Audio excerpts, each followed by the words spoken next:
नमस्कार, आप देख रहे हैं खबर उत्तराखंड। मैं हूं आपके साथ तन्वी। रुक करते हैं खबरों का, लेकिन उससे पहले नजर डालते हैं इस वक्त की हेडलाइंस पर।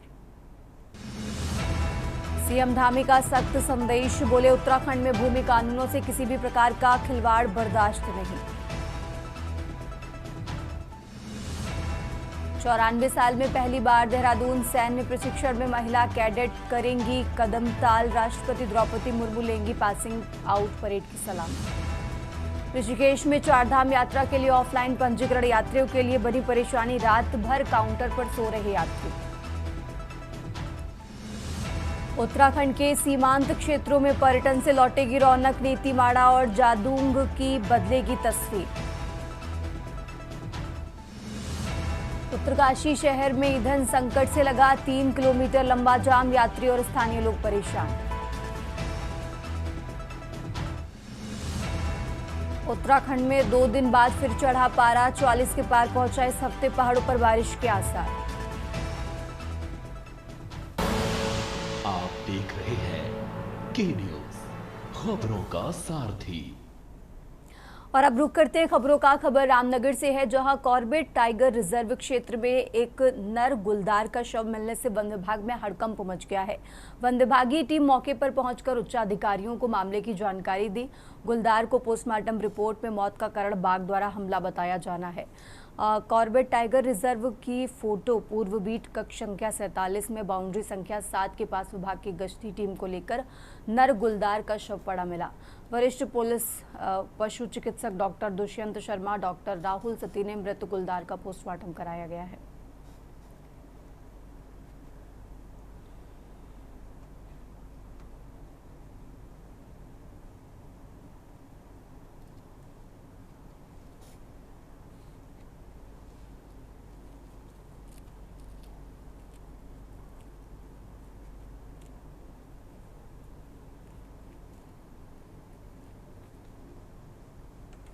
और अब खबर कालाढूंगी से है, जहां नगरीय क्षेत्र में नई शराब की दुकानें संचालित कराने के फैसले का विरोध शुरू हो गया है।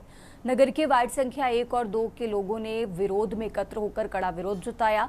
स्थानीय जनप्रतिनिधियों ने जगह जगह पर शराब की दुकानें संचालित करने से अराजकता और भय का माहौल बनाने का दावा किया है।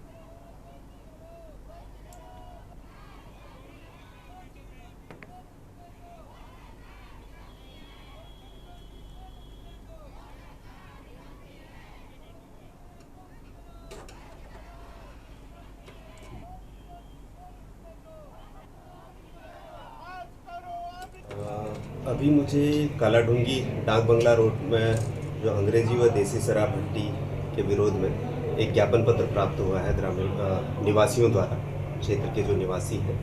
और इसमें मुझे अवगत कराया गया है कि एक अभी कुछ समय पहले तो एक अंग्रेजी शराब की दुकान वहाँ पे खुली थी और एक उसी के आगे देसी शराब की दुकान के खोलने की तैयारी हो रही है, जिसमें अभी निर्माण कार्य जारी है। मुझे ये ज्ञापन प्राप्त हुआ है, मैं इसमें जांच करूंगा और जो भी जनहित में उचित कार्रवाई होगी। ये पहले तो बहुत विडम्बना की बात है कि हमारी देवभूमि कही जाने वाली धरती पर सरकार शराब की दुकानें खोलने की अनुमति दे रही है। बीते कुछ दिन पहले एक इंग्लिश वाइन शॉप खुली थी और आज एक देसी शराब की भट्टी भी खुलने को तैयार है। और आज ये सब महिलाएं यहाँ पर एकत्रित हुई है इसका विरोध करने के लिए कि ये जो इंग्लिश वाइन शॉप है और देसी ये भट्टी जो खुल रही है, दोनों पूर्ण रूप से बंद होनी चाहिए।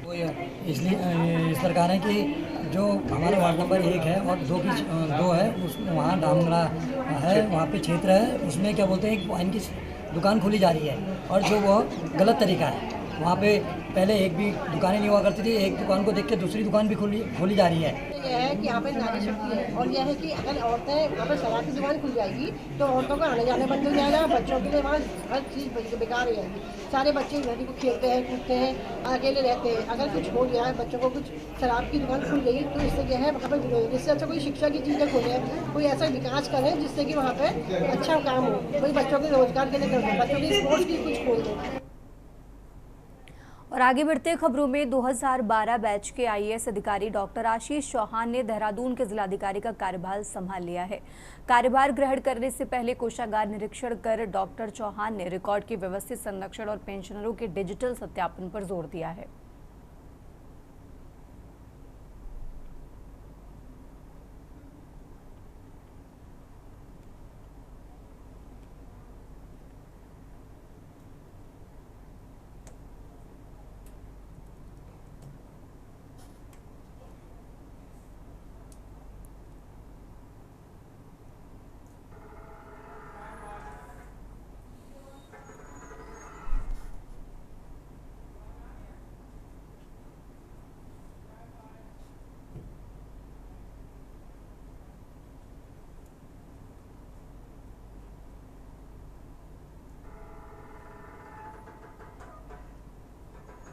आज ऑनरेबल सीएम सर ने एक वीसी ली थी, तो अभी की जो प्राथमिकता है फौरी तौर पे अगर मैं बात करूं आफ्टर जर्निंग, तो चारधाम यात्रा के मैनेजमेंट को लेके, क्योंकि हमारे एंट्री पॉइंट्स विकास नगर की तरफ से भी अगर हम बात करें हर्बतपुर या ऋषिकेश का जो एक हमारा पॉइंट है, ट्रांजिट पॉइंट, तो उनको बेटर तरीके से हैंडल करना और यात्रा मैनेजमेंट को इम्प्रूव करना, आने वाले डिज़ास्टर का जो ये मानसून सीज़न है, तो डिज़ास्टर मैनेजमेंट से रिलेटेड जो भी हमारे काम है, लास्ट ईयर के डिज़ास्टर में जितना डिस्ट्रिक्ट में जो लॉसेस हुए हैं उनको बेटर तरीके से उन पे रिकन्स्ट्रक्शन एक्टिविटीज़ को फिनिश करवाना, और साथ ही मल्टीपल ऐसे मैटर्स हैं जो डिस्ट्रिक्ट की प्रायोरिटी में हैं। उत्तराखंड एसटीएफ ने चारधाम यात्रा के दौरान हेलीकॉप्टर बुकिंग के नाम पर होने वाली धोखाधड़ी को रोकने के लिए बड़ी कार्रवाई की है। एसटीएफ के एसएसपी अजय सिंह ने जानकारी देते हुए बताया कि सरकार के पूर्व निर्देशों के बाद साइबर टीम यात्रा शुरू होने से पहले ही अलर्ट मोड पर है। अब तक एसटीएफ ने हेलीकॉप्टर बुकिंग के नाम पर चल रही लगभग 250 फर्जी वेबसाइट्स को ब्लॉक कर दिया है। इसके साथ ही यात्रियों को प्रलोभन देकर ठगने वाली 134 वेबसाइट्स के खिलाफ साइबर थाने में मुकदमा दर्ज किया गया है।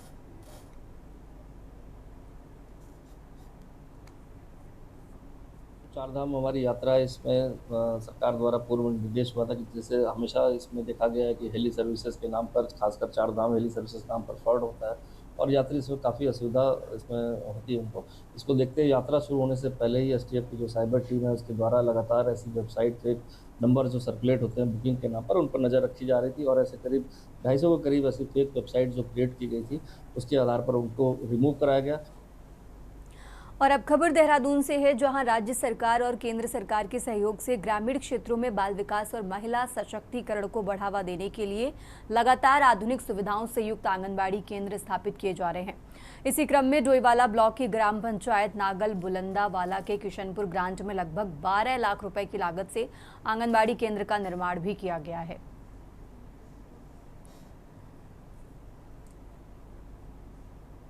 जैसे कि आप देख ही रहे हैं, ये मनरेगा अंश से और विभागीय अंश से बना है। विभागीय अंश इसमें 4 लाख के आसपास है और 8 लाख करीब जो है ये हमारे मनरेगा से मिला है इसमें। और जैसे कि अभी प्रमुख जी ने भी कहा कि काफ़ी समय से यहाँ पे जो है थोड़ा दिक्कत थी, ये आंगनबाड़ी केंद्र बना है, इससे काफ़ी लाभ होगा बच्चों को और यहाँ से एक नर्सरी तैयार होगी आगे के लिए जो है वो। आज बहुत बड़ा दिन है, आज बहुत खुशी की बात है कि मुझे ये आंगनबाड़ी के किशनपुर ग्रांट में मिला, क्योंकि यहाँ पे नहीं था। यहाँ पे रोड बहुत कच्ची थी और टूटा फूटा था। यहाँ पे किराए पे रहती थी मैडम, आंगनबाड़ी कार्यकर्ता जो है बच्चों को इधर कभी इधर इस कमरे में कभी उधर किराए पे परेशान थी बहुत। आज उनका भी बहुत खुशी का दिन है। ग्राम सभा नागल बुलंदावाला किशनपुर ग्रांट एक हमारा मजला है, इसमें आंगनबाड़ी केंद्र नहीं था। बच्चे बेचारे पढ़ने में बड़ी दिक्कत थी, यहाँ पर किराए के मकान में कभी दुकान में कभी बच्चे पढ़ते थे और इन्हें बहुत परेशानी थी।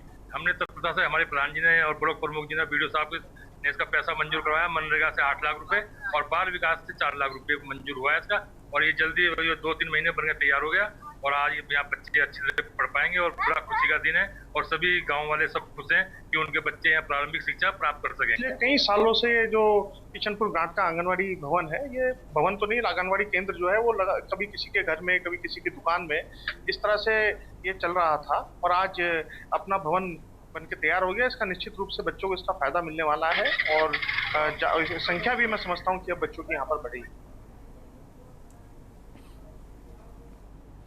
चारधाम यात्रा में फैली अव्यवस्था, कुप्रबंधन और स्वास्थ्य सुविधाओं की कमी को लेकर कांग्रेस ने धामी सरकार को घेरा है। कांग्रेस प्रदेश महामंत्री नवीन जोशी ने आरोप लगाया कि भारी भीड़ के बीच यात्री परेशान हैं और सरकार जमीनी सुविधाएं देने में विफल रही है। प्रदेश महामंत्री नवीन जोशी ने कहा कि प्रशासन सिर्फ दिखावे में व्यस्त है। पिछले साल आपदा में क्षतिग्रस्त सड़कों का पुनर्निर्माण अब तक नहीं हुआ है।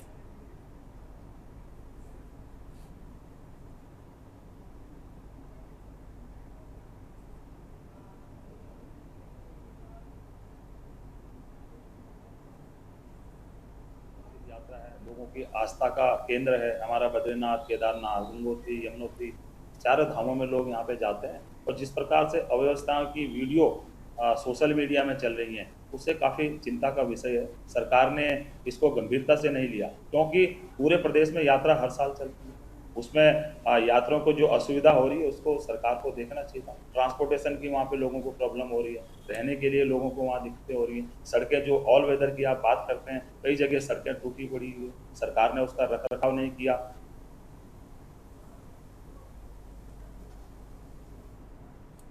हरिद्वार जिलाधिकारी मयूर दीक्षित की पत्नी और प्रज्ञा फाउंडेशन की संस्थापक प्रज्ञा दीक्षित ने समाज के बीच एक बार फिर जागरूकता और सेवा की मिसाल पेश की है।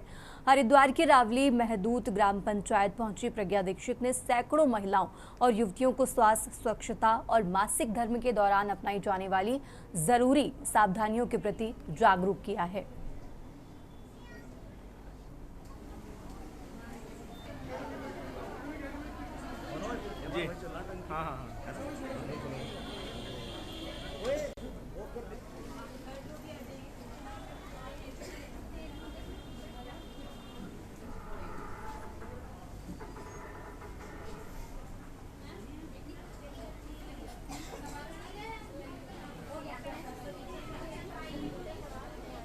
हम प्रज्ञा फाउंडेशन के नाम से मैं एनजीओ चलाती हूँ और उसमें हम मेंस्ट्रुअल वेस्ट मैनेजमेंट और माहवारी से जुड़े और भी जो दिक्कतें हैं उस पर बात करते हैं।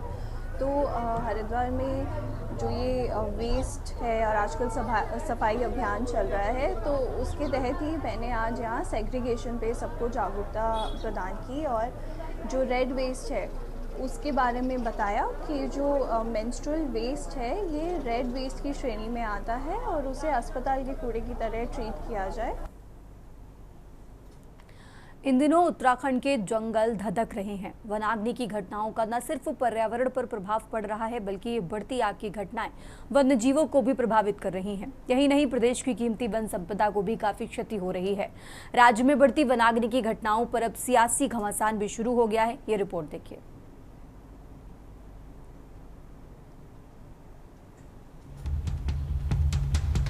उत्तराखंड राज्य हमेशा से अपने प्राकृतिक सौंदर्य के लिए प्रसिद्ध रहा है। चारों ओर से घिरे पहाड़, वनों के बीच बसे राज्य उत्तराखंड में बसने वाले लोगों को समय समय पर अनेक दैवीय भौगोलिक परिस्थितियों का भी सामना करना पड़ता है।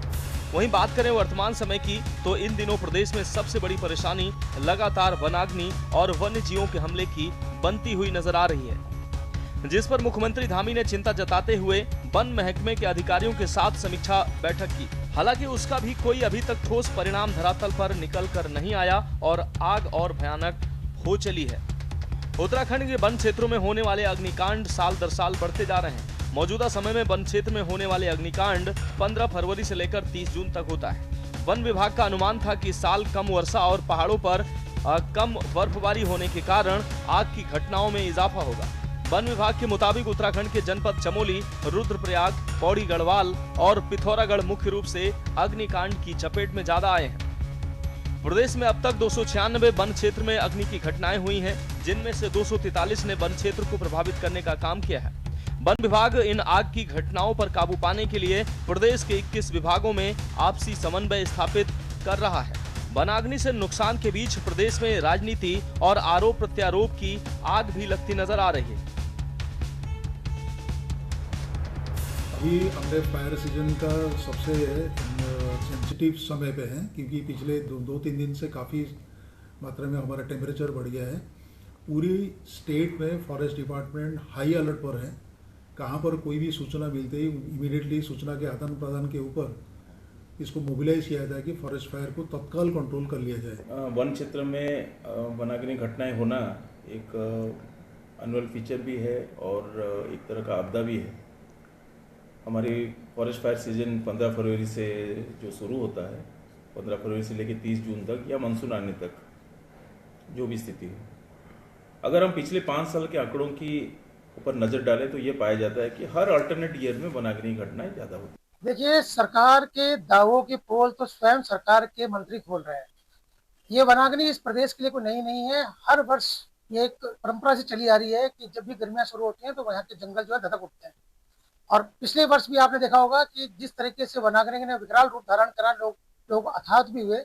और जब जांच हुई तो पता चला कि जो पैसा वनों के सुरक्षा के उपकरणों को खरीदने के लिए लगाना चाहिए, अग्नि से जिस तरीके से उत्तराखंड के जंगल धू धू करके जल रहे हैं, ये पिछले वर्षों की पुनरावृत्ति हो रही है। पिछले वर्षों की वनाग्नि की घटनाओं से वन विभाग ने और सरकार ने कोई सबक नहीं सीखा, कोई तैयारी जो है वनाग्नि को रोकने के लिए नहीं की गई।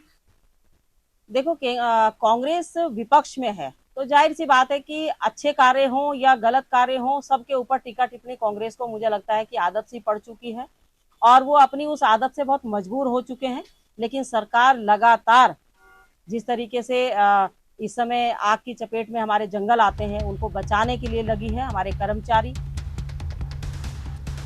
प्रदेश में लगातार बढ़ते तापमान के चलते प्रदेश की वन संपदा धू धू कर जल रही। भीषण वनाग्नि का दृश्य दिख रहे हैं। आग ने विकराल रूप धारण करते हुए जंगलों को अपनी चपेट में ले लिया है और कई स्थानों पर आग सड़क तक पहुंच गई है, जिससे जनजीवन और पर्यावरण दोनों के लिए गंभीर खतरा उत्पन्न हो गया है। धामी सरकार का कहना है कि उत्तराखंड की वन संपदा हमारी अमूल्य है। वन केवल हमारी प्राकृतिक पहचान ही नहीं बल्कि पहाड़ के जीवन, जल स्रोतों, जैव विविधता और आने वाली पीढ़ियों के भविष्य का आधार भी है।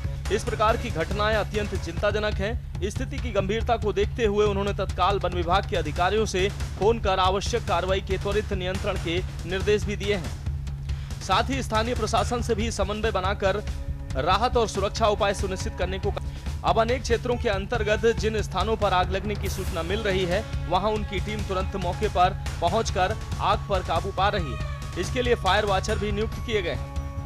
ऐसे में सवाल यही है कि हर साल सरकार और विभाग वन्यजीव और वन अग्नि से बचने के दावे करता है, लेकिन ये दावे ऐसे वक्त पर हवा हवाई ही साबित हो रहे हैं, जिससे हर साल करोड़ों की वन संपदा सहित वन्यजीव इसकी भेंट चढ़ जाते हैं। ऐसे में अब देखना होगा कि विभागीय स्तर पर आखिर बढ़ती वनाग्नि की घटनाओं को रोकने के लिए कौन सा फार्मूला अख्तियार किया जाएगा। Uttarakhand desk report.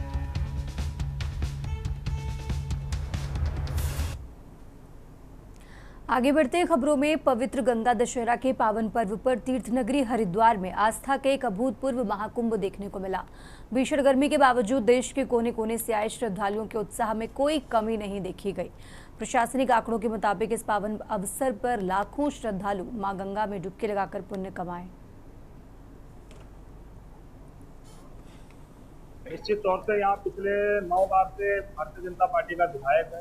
यहाँ की जनता ने हमेशा उनके ऊपर विश्वास जताया, लेकिन जो विश्वास जनता ने जताया वो भरोसा वो पूरा नहीं कर पाए। जनता से जो उन्होंने वादे किए थे वो धरातल पे देखने को नहीं मिले। यहाँ पे कोई भी ऐसी उपलब्धि भारतीय जनता पार्टी की नहीं है जिसको हम भारतीय जनता पार्टी की उपलब्धि कह सके। आज जनता त्रस्त है, उनकी समस्या सुनने वाला कोई नहीं है। वो अपनी समस्या लेके किसके दरवाजे पे जाए? वो तो चुनाव के टाइम पे आते हैं भारतीय जनता पार्टी के नेता, और चुनाव में जब जनता उनको बहुमत दे देती है वो जनता के बीच में नजर ही नहीं आती।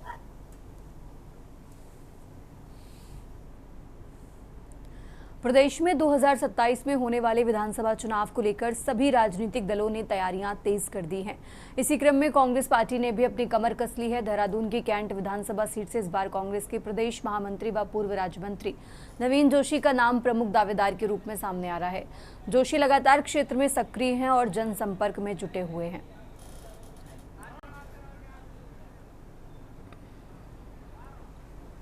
माननीय राष्ट्राध्यक्ष जी का राष्ट्राध्यक्ष निर्वाचित होने के बाद उनका प्रथम देवभूमि आगमन है। भारतीय जनता पार्टी कार्यकर्ता उत्साहित हैं। उनके स्वागत की हम लोग तैयारियां कर रहे हैं। कल पदाधिकारी बैठक में उनके कार्यक्रम के स्वरूप को हमने अंतिम रूप दिया है। राष्ट्रीय अध्यक्ष जी 28 तारीख को आएंगे और उसी दिन कोर कमेटी की बैठक और मंत्रिपरिषद के जो माननीय हमारे सदस्य हैं उन सबका बैठना होगा। इसके साथ साथ अगले दिन 29 तारीख को जहां वो बूथ की बैठक को संबोधित करेंगे। भारतीय जनता पार्टी के राष्ट्रीय अध्यक्ष नितिन नबीन प्रदेश दौरे पर आ रहे हैं। जानकारी देते हुए भाजपा प्रदेश अध्यक्ष महेंद्र भट्ट ने बताया कि राष्ट्रीय अध्यक्ष निर्वाचित होने के बाद उनका ये प्रथम देवभूमि आगमन है, जिसको लेकर प्रदेश के सभी भाजपा कार्यकर्ताओं में भारी उत्साह है और तैयारियां जोरों शोरों से चल रही हैं।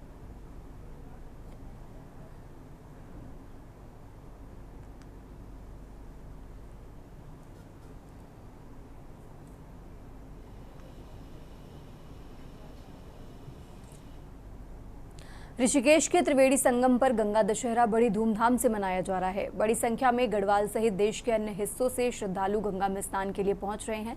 मां गंगा का पृथ्वी पर अवतरण का आज दिन है और इसी दिन गंगा स्नान और दान पुण्य का भी विशेष महत्व है।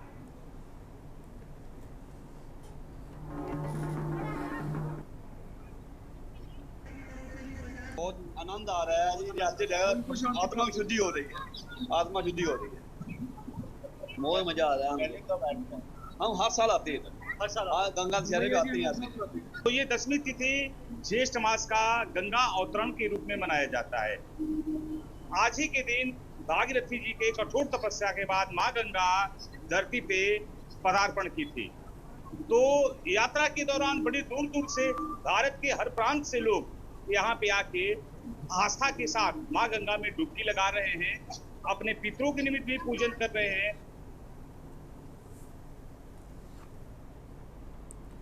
पौड़ी जनपद में गुलदार का आतंक लगातार बढ़ता जा रहा है, लेकिन वन विभाग अब भी सिर्फ खानापूर्ति में जुटाई दिखा दे रहा है। हैरानी की बात यह है कि अब गुलदार के उत्तराखंड के वन मंत्री सुबोध उनियाल के पैतृक गांव औड़ी में ही एक महिला पर हमला कर उसे गंभीर रूप से घायल कर दिया है। ग्राम उड़ी पौड़ी में गुलदार के हमले की सूचना प्राप्त हुई, जिसमें श्रीमती विनीता देवी उम्र लगभग 45 वर्ष को गुलदार द्वारा हमला करके घायल किया गया। परिवार के लोग पास ही थे तथा उन्होंने तुरंत शोर मचाया, जिसके कारण गुलदार वहां से भाग गया तथा महिला को सुरक्षित श्रीनगर हॉस्पिटल ले जाया गया, जहां वर्तमान में उनका इलाज चल रहा है और वो पूर्ण रूप से सुरक्षित है। इस क्रम में तत्काल वन विभाग की टीम पहुंचकर वहां पर उसने गश्त प्रारंभ कर दी है तथा क्षेत्र में विभाग की तैयारियां प्रारंभ हो गई हैं, जिसके क्रम में पूर्ण प्रयास है कि जल्द से जल्द क्षेत्र में से तेंदुए को हटाकर क्षेत्र को पूर्ण रूप से सुरक्षित करने की कार्रवाई की जाए। उत्तराखंड की खबरों में फिलहाल इतना ही। आप देखते रहिए के न्यूज़ इंडिया।